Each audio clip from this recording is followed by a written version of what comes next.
Welcome to Marketing Smarketing, a podcast where we talk about marketing and strategies to help grow your business. I'm Nate Wan, with Product Marketing Leader, and I'm with Sal. Hi, I'm Sal Buenacore, Marketing Coordinator with Product Marketing Leader. Excited to be here. Yeah, me too.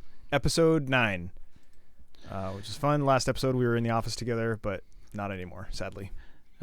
Sadly, I'm already deeply missing you. Yep. I think my goal is just to make you as comfortable with that as I can possibly do. You'll be up soon, so we'll have some more office time together soon. But that's true. Hopefully, we can get another episode in while we're in together, because it's the first time I get to go north to Maine and visit you instead of you coming down. So that'll be fun. Yeah, and I'll be able to get equipment in easier that way because I'll be in a car and stuff. Have you watched Severance yet? I haven't yet. I've been hearing about it. It's on the list. Yeah, I've been hearing about it a lot, and I watched some episodes. It's good. It's it's one of those like well-made shows, and you should check it out. It's on Apple TV Plus. But I was gonna say I need to resubscribe to Apple TV. They keep dinging me with like, "Hey, get 3 months for like $3 or something like that." Whatever the deal is they have. Yeah, let's jump right into news. We did our intro. What's happening in the world? So stuff that I was looking at it has to do a lot with personalization, and last episodes we talked about finding your ideal profile, ideal customer profile. This is going to deal a lot with that, where we're talking about personalization. So marketing, a lot of things in the news, people are talking about getting more and more specific with your customer profiles and adjusting your content and what they see based off of what those profiles are.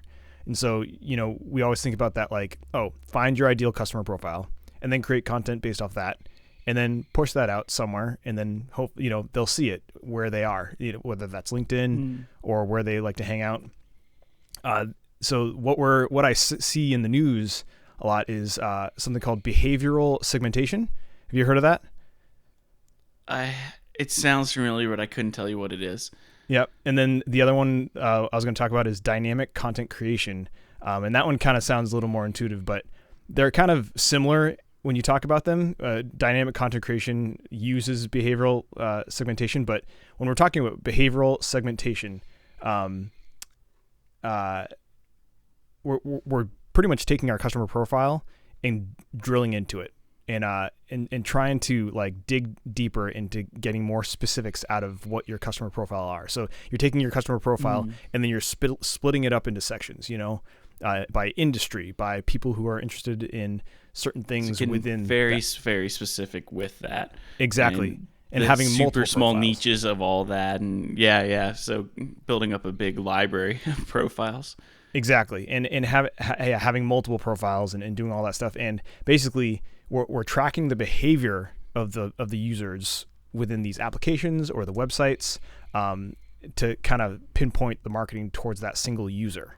And so we're not talking about a profile anymore. We're talking about individual users. And so examples of this would be like you're using website clicks and product usage. So like if you have an application that you're using, you're tracking, everything's online these days. So you can track what they're doing. If they're doing something within your application that pertains to, shipments or something more so, and versus someone else is doing more finance stuff. They're going to start doing, marketing campaigns, email campaigns, pushing content that adheres more to you towards that specific user, which is crazy because usually when we talk about a profile, we're talking about casting a net towards the people that we want versus pinpointing. Like you used to not want to pinpoint people. Because that would just be too much work. It's getting super specific, and that's kind of cool, but at the same time, I feel like there's a lot of legwork, though, too, to really dig down that deep and track all the metrics on an individual person or two people and being able to craft the content, the stuff that they're seeing specifically just for them. That's probably why Apple, if every time you download an app or open something new, it's like, do you want to allow this to track you? Track your information? Well, and Sal's always like, no, don't track me. Yeah, and I always click no too. But I feel like that's there though because they have tools that automatically do all this stuff, right? And that's why it's getting popular again, because we have AI, we have different tools that can like make that process easier. And so then that kind of brings it to the next point of the dynamic content creation. And so this has to do with like the real-time changes within an application or a website. So basically it's using the behavioral segmentation, and it's using that tracking behavior, but it's more real time. So like an example would be like you're on Amazon and you're looking at beds, or you're looking at, dishes or something random. And then the suggestions on the bottom of what to look at shows more like kitchenware, or shows more, bedding or sheets and stuff like that.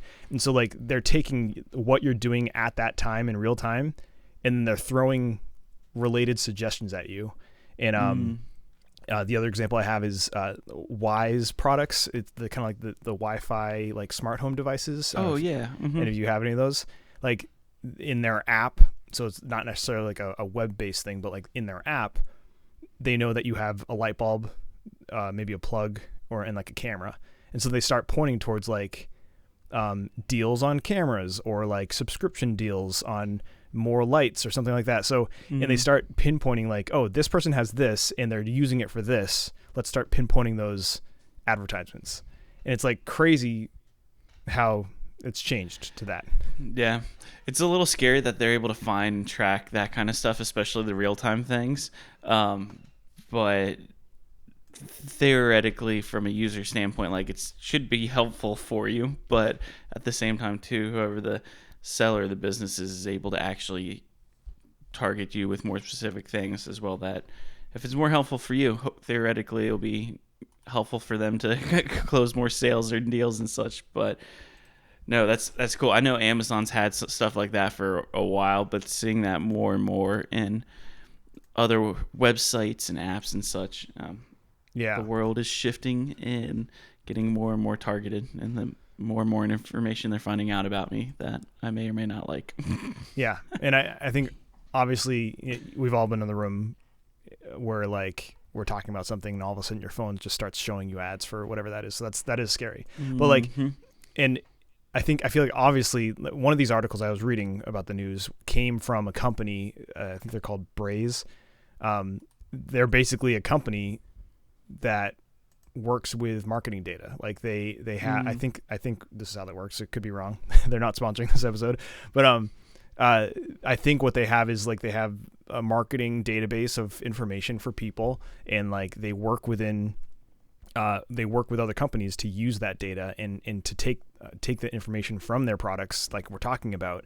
And so these companies are outsourcing this, so it's not like they're doing it themselves, but they take all this information and then they process it and use AI tools, whatever, and it pushes back suggestions that are relevant. So just a way to get hyper focused on your marketing campaign here, depending on what your product is. Yeah. No, that stuff's pretty cool, and soon everyone's going to have that technology at their fingertips to be able to start playing around with that and using that in even the smallest of campaigns. Like it doesn't even have to be anything massive. But yeah, I heard of it the same way too, like casting a wide net, and then like every year I'm doing marketing stuff. Like I feel like that net gets smaller and smaller, and yeah, now we're specifically pointing individuals with stuff. So yeah, that's crazy. The tools are changing and the process is getting more complex. A quick recap of what we've gone over so far. We've gone over data-driven decisions. We've gone over how to build an audience, talking about LinkedIn and stuff like that. Then we've talked about how to engage that audience once you've built it. And then after talking about the audience stuff, we dived into 2 episodes about defining your ideal customer, which is a big deal in marketing. You want to know who you're pinpointing. And like we were just talking about in the news, you want to know who you're pinpointing to, and you want to know, you don't want your wasted efforts going to someone who's not going to buy your product. And then even more specifically, you want to upsell your product with other things based on what people have. And so this time we're going to go into crafting content. The fun part. Go into a little more details about, the process, why we do it and how to do it. And then, how to get some ideas. So, cool. Let's jump in. So the first point is, why why are we crafting content? When we're talking about, why are we talking about crafting content when we're talking about marketing strategy? Why do you think? Well, you need something to attach with whatever campaigns you're running and such. Yeah. Whether that's image, video, something of value, something that's eye-catching. Words can do that. So crafting content can just be typing up words of some kind for a social post or blog, words but can also do that. images and images. Yeah. hold Whenever I 1,000 think words. of crafting content, I think of images and videos. But words can be content too. Words can be content. That's the quotable piece for this episode. Words can be content. Words can be content, and then they say that an image holds 1,000 words, right? Exactly. So more scratch words. what I said and just stick with images. No, Where's it's the still video fall into that. No, I think what we need to take out of this episode is everything can be boiled down to words. All marketing. There we go. Everywhere. All marketing is words. Click-through demonstrations hold 100,000 words. Same with videos. Anyways, Exactly. you're right. So the why. Why are we creating content? That's what we were talking about. Exactly. You're exactly right, Saldo. Content is our fuel for the marketing strategy. So if we're thinking about your go-to-market strategy, you're thinking about it like a train. You're gearing up. You're learning how to do it, and you're building up momentum. You're trying to build reputation. Content is your fuel. You can learn how to do this stuff, but in order to do it, we've talked about this all the time about how it is. It takes repetition. It's easy to do, but it takes consistency and repetition. You got to keep going with it and keep going. And content is the fuel to help you keep going. And it's what you use to kind of post and gain that recognition alongside the other things that we've talked about, like commenting, putting your opinion on things on social media like LinkedIn. Cool. And then, I don't know why I have this under the why portion, but I think it's almost like the age-old second point of this is like, cool, you need content. Where to focus on then? Are you just trying to get as much as you can out there, or is the less is more approach better, quality versus quantity? Like we've talked about this some in some previous episodes. A few times. But what's kind of your quick summary of what's your high level thought and opinion on quality versus quantity? Personally, I've gone up and down about this, gone back and forth. I've thought about quality and it's important, and quantity. And I for a while I was thinking quantity was important because it doesn't matter what you get out there, just get it out there so your name is up there. But obviously it depends on where you are in your marketing journey and where you are with your reputation. But I think it's a healthy mix of both. I think you want to make sure it's quality content. You don't want to put bad content out there because it's there for a long time. And then you also want the quantity of it. I did see something, I think HubSpot recommends to start out with 3 pieces of content a month, one for each vertical that you handle or something, or one for each type of content that you're putting out. So that's a good starting place, but obviously quantity is important. So the more you put out there, the more you can post, the more your name gets recognition. But yeah, the goal here is you want to can really control where people do their research and position yourself as a thought leader. And what I mean by that is, as you're putting content out there, you want, and this has to do with the quantity part here, is you want to have that reputation so that when people think, hey, I want to learn, I think I need a new ERP software solution, and I've seen this name a lot, and so I'm going to go to their website, and your website has all the content needed to learn about that solution. So we handle a lot with Acumatica.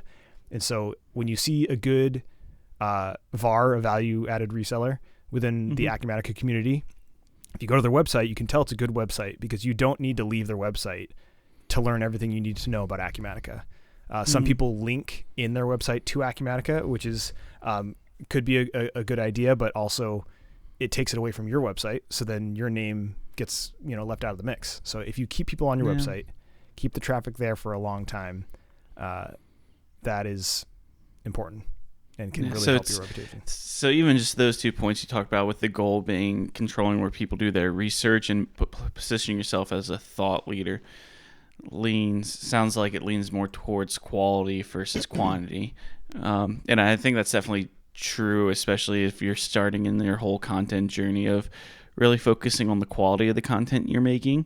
And then as you're crafting content, you're building up a library and stockpiling resources that you can share then as well. So like you can build the quantity piece of it then, but really focus and hammer on the quality of it, because there you can post a whole bunch of pictures of your brand logo and of yourself and such, but like if there isn't a lot of value attached with that for a potential client who's looking for a new ERP system, like that's not going to be top of mind for them if all they're just seeing is your logo, not knowing what the logo is even attached with or what you do as a company. So like actually having some thought leadership pieces, stuff that's applicable to your ideal customer profile, like what are they looking for and such. And I think that's what we're diving into next, or even a little bit later on this episode. So not to totally jump ahead on ourselves, but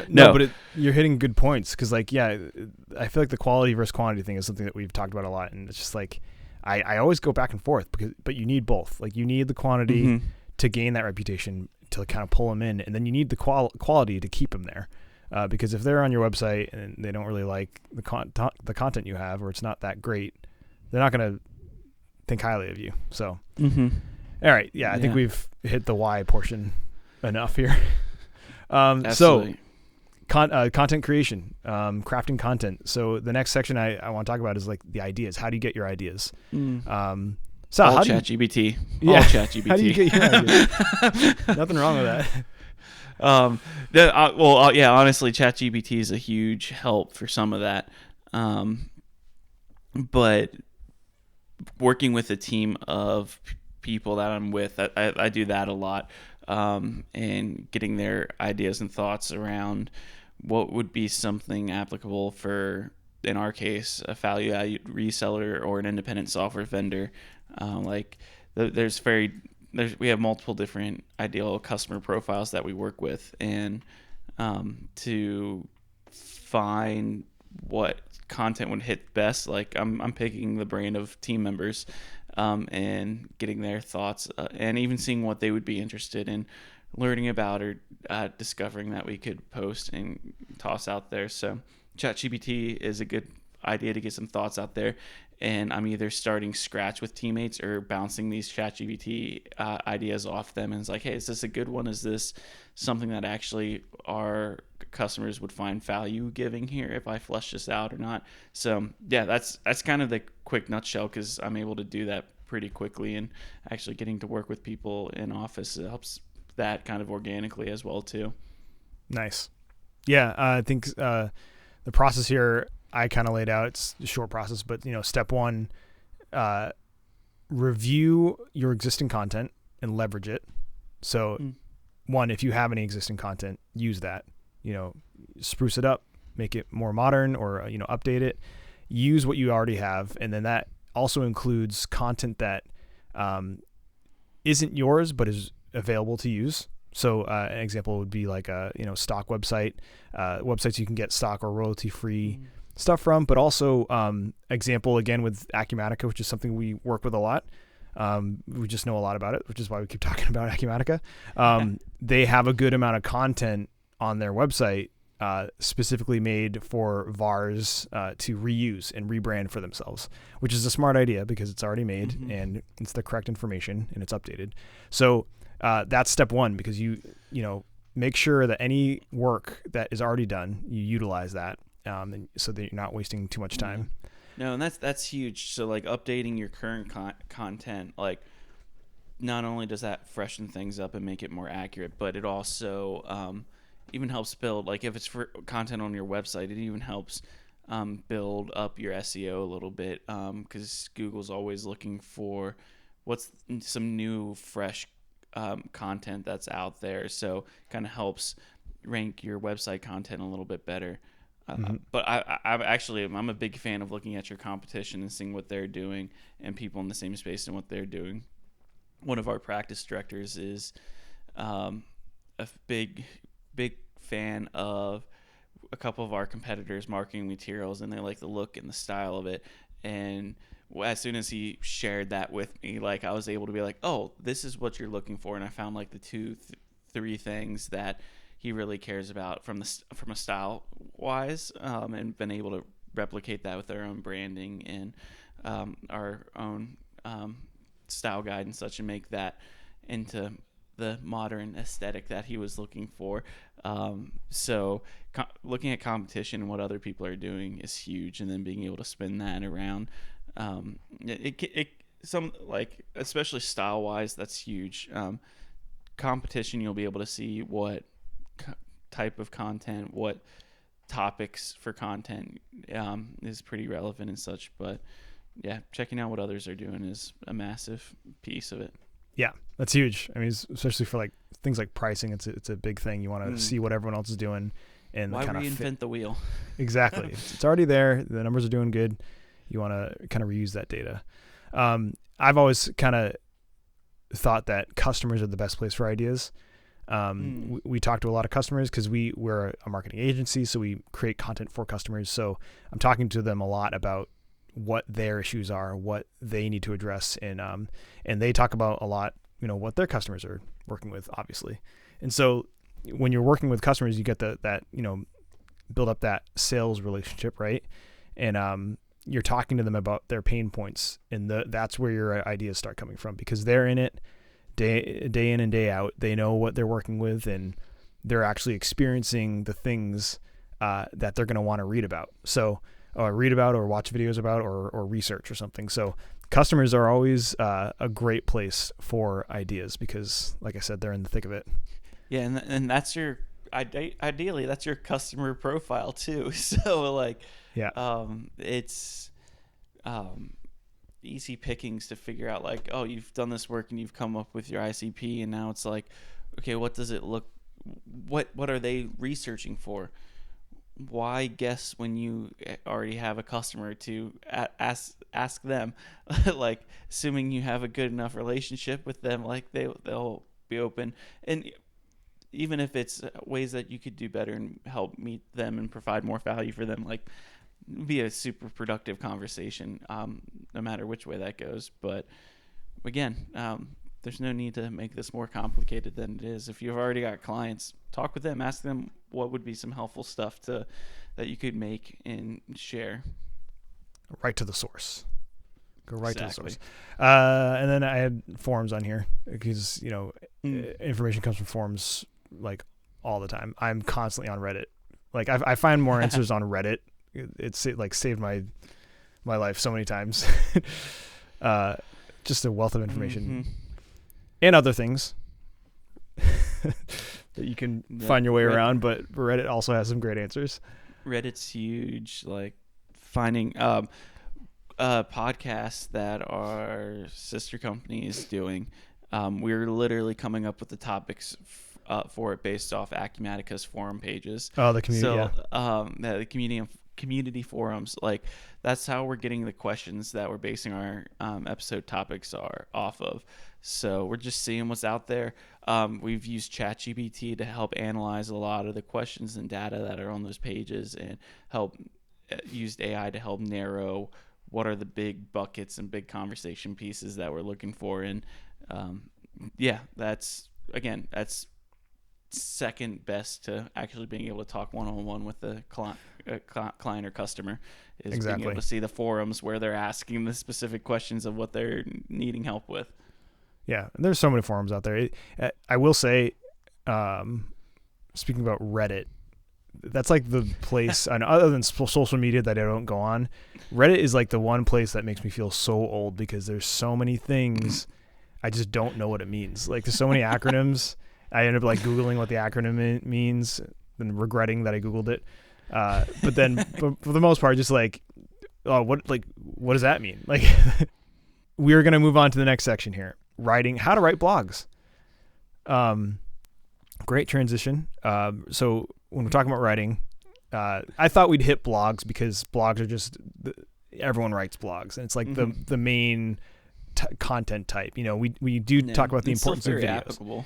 Exactly. And even when you're making a video, you're writing a script, which is like a blog, and then you use the script for the video, and like we said before, it's all broken down to words. But when we write blogs, first thing is you want to make it personal. You don't want to make it too business or generic. People connect with stories, and stories have people in it.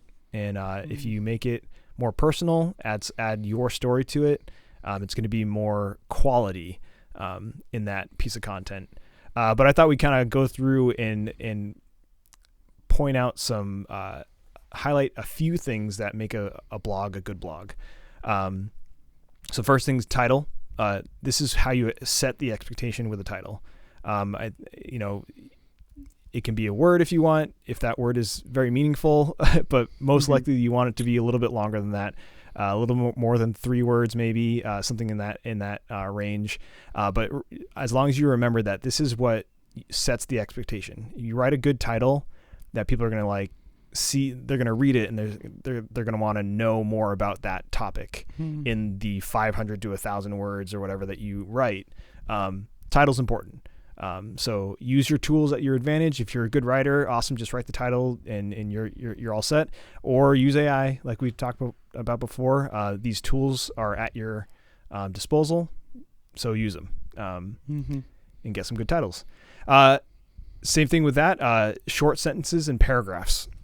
So I don't know, but when I look at like a long page of words with just one big long paragraph, I do not like reading that. I have ADHD, so my eyes get tired, and I just will not read it. I will completely look and waste another 10 minutes trying to find something else of the same content, preferably a video, but at least another blog that is much easier to take in and read. So kind of the same thing with titles, making it eye-catching, helpful to the point, setting your tone, breaking up your sentences, paragraph structure in a way that is easy to take in quickly.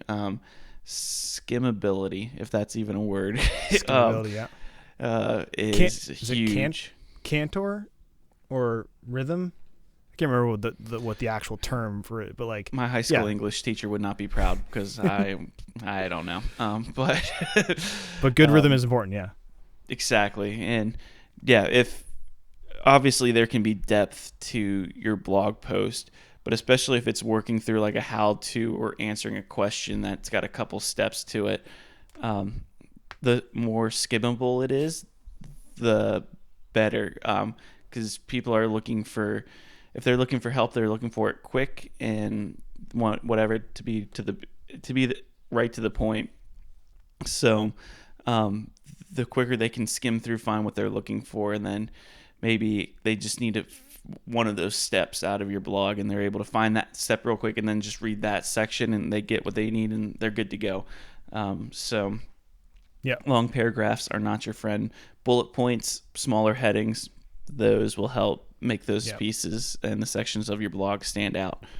Yeah, subheaders, which is a great way to help the people who are looking for one piece out of that, right? Like you just said. If you have a title, maybe even an outline, like a content at the top of your blog that show like, hey, this is what we're talking about, and then like the link to that. If you're designing your web page here, a link to that portion of the blog that talks about it, and including a subheader there so they know exactly where to start reading, is a great way to keep the readers there and also have people enjoy your content.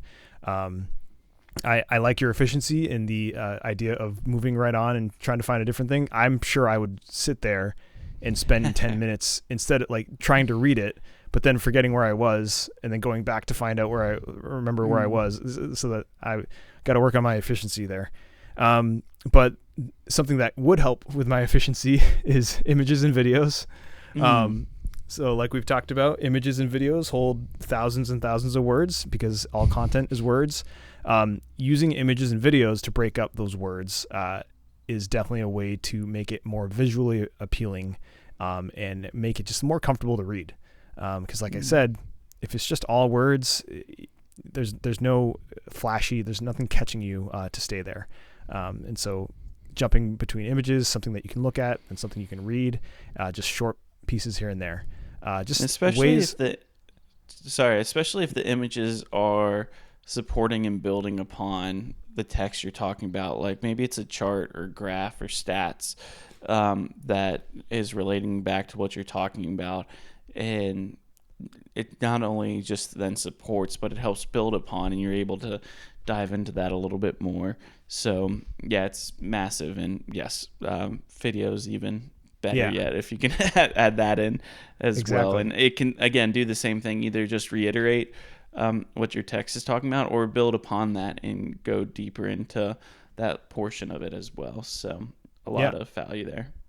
Yeah, and videos we've talked about before, just having a video on a web page will increase viewer time there on the website. There's probably a better way to say that, but the time someone stays on the web page digesting your content. So just that alone, videos definitely help. And this next part is a little bit more to deal with like when you're designing the web page and when you're putting the blog on the web page. White space is your friend. Sometimes people think that having too much empty space is a bad thing, but if you look at some smart designs these days, the Apple website, so much white space on that website. I love it.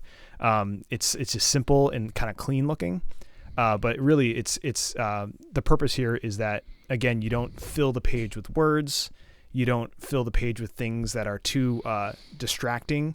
You keep it nice and compact in. With some white space on the side, and then also it is very important for the mobile format when you're making a web page, considering your phone or your tablet, and making sure that things fit well within both a desktop version as well as the mobile version, to avoid cramming and too much information at the same time. But I would even say focusing on formatting and developing stuff for mobile is more important than desktop nowadays. Just because everyone's using their phones to research and look things up. Even just like, I probably can't even count the amount of times that I use my phone to look up something over this past weekend. And just like, cool, I just need the couple steps out of this blog to get myself going to do whatever project I was working on or what meal I was making or something. Yeah. But yeah, mobile should always be top priority. And hopefully you are using like Google Search Console or some other web analytic tool to help you realize where people are looking at your website most from. Because Search Console, others should, like one of the pieces that it talks about is like you have X amount of people on desktop, on browser, on mobile browser, and I'm willing to bet majority of it is mobile. But there's times where it's closer to 50-50. I know we have some websites and web pages that it's still, desktops are still up there for sure. Yeah, definitely. And desktop is like, even viewing something on a desktop in a mobile format looks comfortable. Good. And if I'm on my phone and a website does not have a mobile version of that website, it's so frustrating. Zoom in to a search box, it's that's annoying. I don't like that. So annoying. Consider mobile format for your webpage. And then a big one that definitely would need more time to dive into, but search engine optimization is a big deal. Sal and I are kind of going through some learning about SEO here, but like there's a lot to it. There's a lot to consider when you're keeping things nice and clean. Some of things are simple, like making sure that your headers are good in your blog, like headers and subheaders. And there's a lot more complex things like getting into the code of your website and making sure that Google can see your website in a SEO friendly manner. But do your research with SEO. It's very important with your content. And it can really boost, really push the needle as far as your visitation and your presence online. So that is what I had to say about blogs. No, that's awesome, and that's huge. Blogs are still super relevant and still crucial to any marketing strategy and campaign that you're working on. And there's a lot of bits and pieces that can go into that. And so, yeah, maybe we should do, we should get our friend Emily in a future episode here, and we can have a deep dive into SEO optimization. That would be a good idea. Yeah, we should start getting guests on here. I have some people in mind, so we'll start working that in. Awesome. So there were 2 other things here just to kind of wrap this up. After you are done with your content, it's important to have a place to store that content, whether that's a cloud storage, a drive, like a Google Drive or something. But make sure you keep it all in a central location so that everyone in your company has access to it. And you can all reference it and just get to it easily. And then what you really want to consider when you're putting this places is content journey and then also traffic flow. So there's differences there. So content journey would be, on your website, people who are visiting your website, and we've talked about customer, where are they on their marketing or their buyer's journey. Finding out, having content for each type of customer profile and where they are in their buyer's journey, and then that content leading to other things that are relevant within that journey. So if you have educational content, this is what an ERP is, then at the end of that blog, you have a link going towards, hey, now that you know what an ERP is, let's talk about the stuff that we sell. And then, that blog will have something linked to something more educational on how to use that template, or specifically how does a financial person use that ERP. So that would be content journeys, making sure that when they're in their content, there's always a place to go. There's either a call to action or a place to go after that content. And then traffic flow is kind of a different way of thinking of things of, how to get people to your website.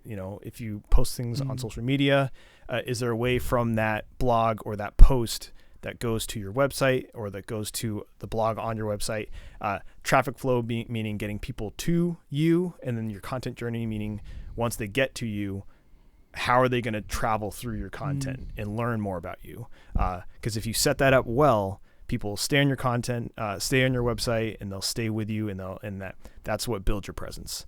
And that is all I had to say. Cool. Awesome. Well, I think it's my turn then for a challenge. Last episode was actually building your ICP out. And now that theoretically you have your ICP, if you followed last episode's challenge, like